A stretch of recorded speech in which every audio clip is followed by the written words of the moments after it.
اور میں دیکھ رہا ہوں کہ علماء بھی بعض جگہوں پہ عوام کے اندر موجود ہیں، تو تھوڑا موقع دیں، کوئی بات کھینچنی نہیں، کوئی لمبی نہیں کرنی، بلا وجہ کسی بات پہ زیادہ وقت نہیں لگانا، جو چند ضروری باتیں اب آپ کی خدمت میں عرض کرنی ہے۔ سب سے پہلے تو یہ بات یاد رکھ لیں کہ ہمارا جو نبی پاک علیہ السلام کے ساتھ تعلق ہے نا، وہ بڑا حساس ہے۔ انسان کے بہت سارے رشتے ہوتے ہیں، سارے حساس نہیں ہوتے، ڈھیروں سارے رشتے ہوتے ہیں۔ ساری بیٹیوں کو اپنی بیٹی سمجھنا چاہیے، لیکن بہت ساری گھروں میں آزمائش ہوتی ہے، خدا نہ خواستہ اگر باپ رات ٹیلی فون پہ سن لینا کہ بچی بات ٹھیک نہیں کر رہی، کچھ دکھی ہے، حالانکہ وہ دکھ نہ بھی بتائے، تو ساری رات نیند کوئی نہیں آتی، کیونکہ اس رشتے میں حساسیت بہت ہے۔ سب جگہ پہ انسان پریشان نہیں ہوتا، لیکن خدا نہ خواستہ اس کی ماں پریشان ہو تو پھر وہ بندہ بڑا بے سکون ہوتا ہے، بڑی تکلیف میں آ جاتا ہے۔ عزیز دوستو، سب سے جھگڑا کر کے بندہ پریشان نہیں ہوتا، لیکن اگر اس کا اپنے گھر جھگڑا ہو جائے نا، تو یہ بہت سارے لوگ جو باہر جن کی موٹر سائیکل کی ٹکر ہوتی ہے نا، یہ دراصل بیچارے گھر سے پریشان نکلتے ہیں۔ جانے کس عمر میں جائے گی یہ عادت میری، روٹھنا اس سے تو اوروں سے الجھتے پھرنا۔ کئی دفعہ انسان اس ترتیب سے بھی پریشان ہوتا ہے۔ تو ہر رشتہ جو ہوتا ہے اس میں حساسیت نہیں ہوتی، کچھ رشتے حساس ہوتے۔ میرے نانا جان انتقال کر گئے رمضان شریف میں، تو والدہ بڑی حوصلے والی تھی، مزاج کے لحاظ سے بڑی صبر والی اور کشادہ دل رکھتی تھی اماں جی۔ نانا جی انتقال کر گئے، ایک دو ماہ کے بعد محلے میں ایک اور بزرگ کا انتقال ہوا، تو اماں جی سارا رات ہی روتی رہی۔ تو میں گھر میں تھا نہیں، واپس آیا تو بچے گھر والے باقی کے مجھے بتانے لگے کہ اماں جی پہلے ہی مریض ہیں، تو اب وہ چپ نہیں کر رہی، تو آپ ذرا ان کو کہیں۔ میں نے کہا اماں جی عادت ہو گئی ہے، پہلے تو ایسا نہیں تھا۔ تو میری والدہ نے اپنے لہجے میں مجھے جواب دیا، کہنے لگی پتر پہلا یہ دکھ نہیں سی نہ لگا، پھر فرمان لگیاں کسے نو پترا کدوں کوئی روندا ہے، وہ تو آپ کو کسی کا باپ گیا تو ہمیں تو اپنا یاد آیا ہے۔ کچھ رشتوں میں حساسیت زیادہ۔ نوجوان میری بات پر غور کریں، یہ ہمیں سارا کفر کہتا ہے، سارے مشرک کہتے ہیں، تانے دیتے ہیں کہ مسلمانوں تم حضور کے نام پر اتنے جذباتی کیوں ہوتے ہو؟ تو ہم انہیں بتاتے ہیں کہ رشتے سارے ہی ہیں، پر ہمارا نبی پاک سے جذباتی رشتہ ہے، اور اس رشتے کی حساسیت قرآن پاک نے ان لفظوں میں بیان کی کہ النبی اولی بالمؤمنین من انفسہم، فرمایا یہ جو نبی ہے نا، یہ مومنوں کے ان کی جانوں سے بھی زیادہ قریب ہے، یہ زیادہ قربت ہے، اس رشتے میں حساسیت ہے۔ اور نبی پاک علیہ السلام کا امت سے تعلق کس طرح کا ہے؟ عزیز علیہ ما عنتم، فرمایا مشکل میں تم پڑو تو تکلیف میرے محبوب کو ہوتی ہے۔ یہ کبھی اماں کہتی تھی نا کہ بیٹا کھا لے تو ماں کا بھی پیٹ بھر جاتا ہے، تو لوگ کہتے تھے یہ شاعرانہ بات ہے، یہ لوگ تنقید کرتے تھے یہ کیسے ہو سکتا ہے، کسی کی تکلیف کسی کو ہو، لیکن قرآن نے اس مضمون کو کھول دیا، فرمایا ایک رشتہ تمہارا ایسا بھی ہے کہ عزیز علیہ ما عنتم، مشکل میں تم پڑتے ہو گراں میرے محبوب پہ گزرتا ہے۔ حریص علیکم، فرمایا کریم تو تمہاری بھلائی چاہنے میں جلدی کرتے ہیں۔ بالمؤمنین رؤوف الرحیم، وہ مومنوں پہ رؤوف بھی ہیں اور رحیم بھی ہیں۔ نوجوانوں غور سے سننا میری بات، آپ کو نا اس مضمون کی درجنوں حدیثیں ملیں گی کتب احادیث میں، درجنوں۔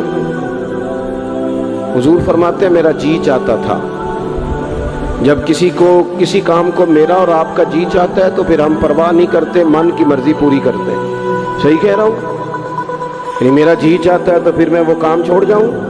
حضور فرمانے لگے میرا جی چاہتا تھا ہر وضو کے ساتھ مسواک ضروری قرار دے دوں، جی چاہتا تھا، لیکن تمہیں تکلیف ہوگی لہٰذا میں اسے ضروری قرار نہیں دیتا۔ فرمانے لگے میرا جی چاہتا تھا کہ میں دیر سے عشاء کی نماز پڑھاؤں، لیکن اس لیے نہیں پڑھاتا کہ تمہیں تکلیف ہوگی۔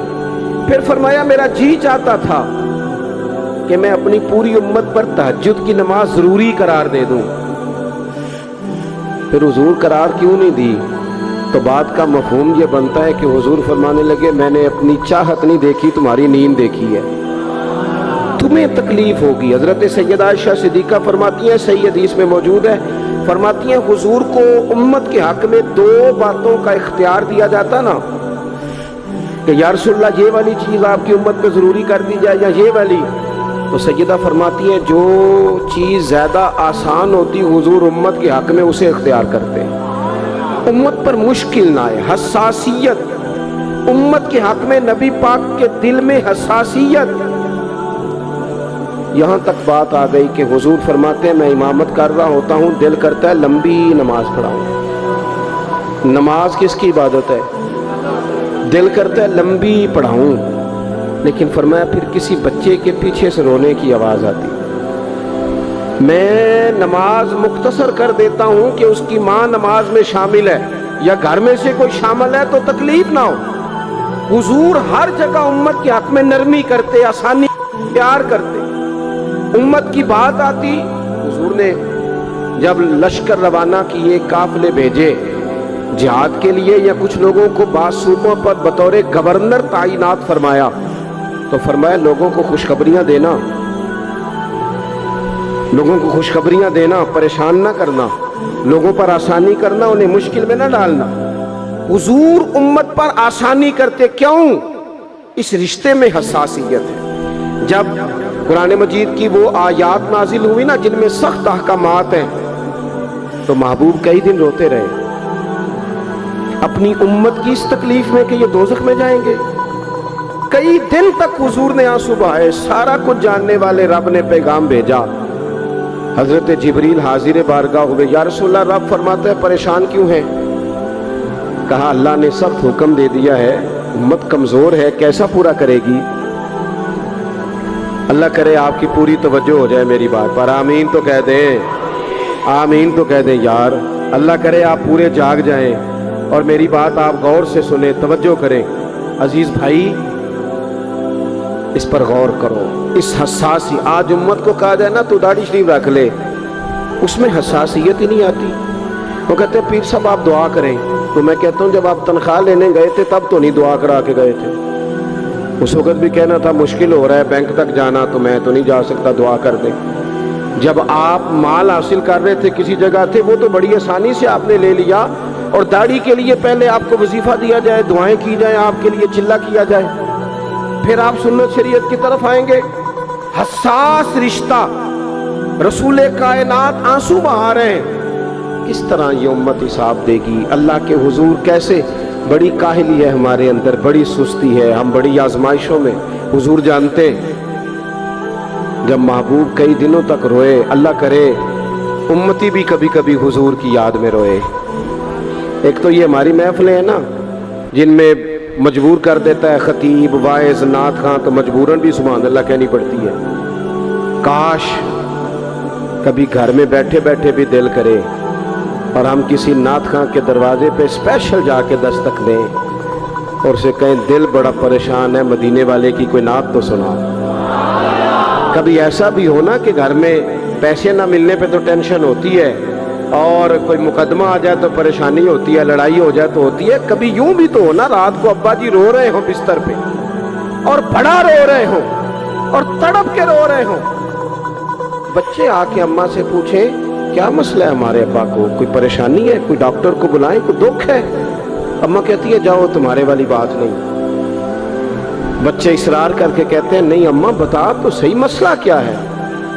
تو اماں ٹھنڈی آہ بھر کے کہتی ہے پتر تمہارے باپ کو نا نبی پاک کا مدینہ یاد آتا ہے، جنوں ویکھ کے ٹھردیاں اکھیاں نے تے جنوں ویکھ کے ٹھردا سینہ ہے، ربا تیری ساری خدائی چ ایک ہی تے شہر مدینہ ہے۔ پیسے جتنے آگے جی انہیں بڑے نے انہیں سٹیو تھوڑی مہربانی، اسی کڈی سمجھدار قوم آ، پہلے آپ ہی کھلاری دینے پھر آپ ہی کٹھی کری دینے، کیسی بات ہے۔ غوث پاک کی محفل میں لوگ بندے گنتے تھے، توبہ کس کس نے کی؟ ہماری محفلوں میں لوگ نوٹ گنتے ہیں اور اسپیشل بندے رکھے ہوئے نوٹ گننے کے لیے۔ بس کریں یار، چھوڑ دیں، بڑا ہو گیا یہ کام ہماری۔ سنیں جی سنیں، اللہ خوش رکھے، اللہ آپ کو خوش رکھے۔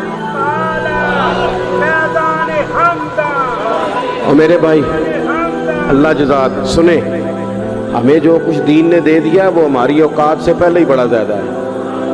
تو یہ نوٹ چھوڑ تو یہ تو بات ہی پیچھے رہ گئی ہے. سانو تخت ہزارے دی لوڑ کی ہے, نالے کی لگے شہر بمول دے نال اسی اپنی بال کے سیکنے ہیں, سانو کی لگے کسی اور دے نال. یہ چھوڑ دیں یہ کام, یہ کوئی اتنا مناسب نہیں لگتا. اللہ جزائے خیر دے. آپ توجہ کریں کیا عرض کر رہا ہوں. تو شدید حضور سید عالم صلی اللہ علیہ وسلم رو رہے ہیں آزمائش میں. امت کی آزمائش کو دیکھ کر حضور رو رہے ہیں کہ امت آزمائش میں. حضرت جبریل نے جا کے عرض کی یا رسول اللہ وہ جو خاص حساسیت ہے نا حضور کی طبیعت میں امت کے حق میں, اس کے لیے حضور رو رہے ہیں. تو رب کریم نے کیا پیغام دیا؟ کہا کہہ دو محبوب سے جا کے وَلَسَوْفَ يُعْطِيكَ رَبُّكَ فَتَرْضَىٰ, محبوب رب آپ کو اتنا دے گا کہ آپ اپنے رب سے راضی ہو جائیں. راضی کیا جائے گا امت کے حق میں. اور حضور فرمانے لگے جب تک ساری امت جنت میں نہیں جائے گی میں نے راضی نہیں ہونا. حضور کا یہ رشتہ حساسیت والا ہے. اور چونکہ ہمارے پاس تو اب ہم بعض دفعہ لگتا ہے کہ زیادہ عالم ہو گئے لوگ, تو ہماری دیواروں پر نا, اسکولوں کی دیواروں پر انگریزوں کے قول بھی اب لکھے ہوئے ہیں. تو کئی دفعہ پوچھنے کو دل کرتا ہے انتظامیہ سے کہ حدیثیں ساری یاد ہو گئی ہیں بچوں کو, جو تمہیں اب قولوں کی ضرورت پڑ گئی وہ بھی غیروں کے اقوال تک تم آ گئے ہو. اس قوم کو تم نے حضور کے فرامین سارے سنا لیے. او خدا کے بندو, حضور نے تو اتنا حساس کر کے یہ رشتہ بتایا ہے کہ باریک باریک نقطے بھی سمجھائے. یہ کام نہ کرنا دوزخ میں چلے جاؤ, یہ کام کرنا تمہارا فائدہ. ایک ایک بات کھول کے بیان کی. امت کے پاس ٹائم ہی نہیں ہے حدیثیں پڑھنے کا, وقت ہی نہیں ہے. ہمارا تو مزاج بن گیا نقطے سننے سنانے کا. نقطے وہ ہمارا نقیب محفل اسٹیج پہ بھاگ کے ادھر جاتا ہے, پھر بھاگ کے ادھر آ جاتا ہے. وہ کیوں لگا کہتا میں جملہ دین لگا. او خدا کے بندے تو جملہ رہن دیکھا, تو کوئی آیت دے, تو کوئی حدیث پاک پڑھ. اور پھر وہ بعض اوقات میں تو چونکہ کمزور سا بندہ ہوں تو وہ جب 50 کو دفعہ کہتے ہیں نا تیار ہو جو جملہ دین لگا, تو ایسے لگتا ہے جملہ نہیں آئے گا کوئی ایٹم بم بھی آئے گا. بھائی تو دے دے جو تو نے دینا. اتنا پریشان تو کس بات کا ہو گیا؟ اور پھر سارے کہہ رہے ہیں جتنے آئے, نقیب, نعت خان, خطیب, سب کہہ رہے ہیں سارا قرآن حضور کی تعریف ہے. تو پھر پڑھنا چاہ رہا ہے تو بھی تو پڑھ, کوئی بھی نہیں رہا, کہی جا رہا ہے. اپنی زندگی کے اندر حضور نے جو ہمیں اسباق دیے, جمعے والے دن ٹائم پہ مسجد جایا کرو. مولوی نکما بھی ہو نا میری طرح کا, آپ وقت پہ جائیں گے تو وہ جلد تیاری شروع کر دے گا. آپ آخری 10 منٹ جاتے ہیں تو وہ کیا مولانا دیواروں کو تقریر سنائیں؟ تیاری کریں, حضور کے فرامین سنیں. اور نبی پاک صلی اللہ علیہ وسلم نے جہاں جہاں ہمیں اسباق پڑھائے ہیں وہ اس رشتے کی حساسیت کو دیکھیں. چونکہ حضور نے بڑا حساس رشتہ بنایا امت سے, تو پھر امت کے دل بھی حضور کے حق میں بڑے حساس ہیں. اپنے مزاج کے لحاظ سے نا نرم طبیعت کے آدمی حضرت صدیق اکبر. کچھ لوگ نرم ہوتے ہیں نا بیچارے, جو گیا مان لی, جو گیا مان لی, ان کو لوگ تنگ بھی بڑا کرتے ہیں. یہ بھی میں آپ کو بتا رہا ہوں. وہ جس بندے کا پتہ ہوتا ہے نا کہ جناب اس کے پاس گئے تو یہ اکثر تارے شاٹ بھی رہتی ہیں, تو وہاں ذرا جاتے بھی لوگ تھوڑی احتیاط کرتے ہیں. حضرت ابو بکر صدیق طبعاً نرم طبیعت کے تھے, کشادہ روئی, خندہ پیشانی مزاج کا حصہ تھا. وہ دیر تک صبر کرنے کے عادی تھے. لیکن ایک دن ان کے والد آئے جناب ابو قحافہ رضی اللہ تعالیٰ عنہ, بعد میں انہوں نے کلمہ پڑھا. ایک دن حضور کی بارگاہ میں شکایت لے کے آئے. اب کسی اس بندے کی شکایت آ جائے نا جس کی توقع نہ ہو, جس سے توقع نہ ہو. وہ کسی نے کہا تھا نا کہ تجھ سے شکوہ نہیں بے وفائی کا, پر تجھ سے امید بے تحاشا تھی.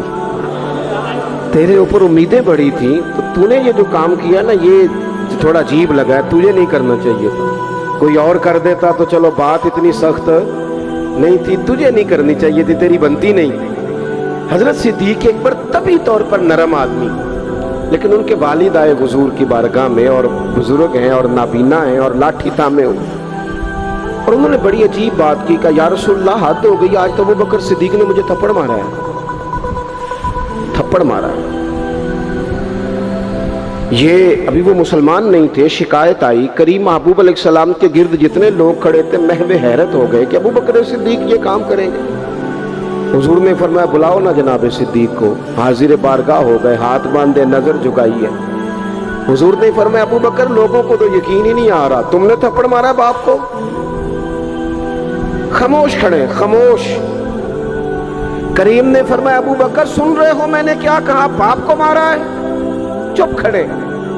تیسری دفعہ حضور نے فرمایا بولتے کیوں نہیں؟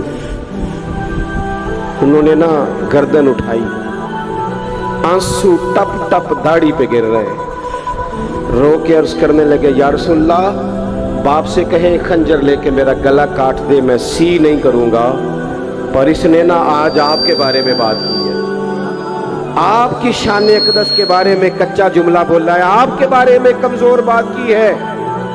یا رسول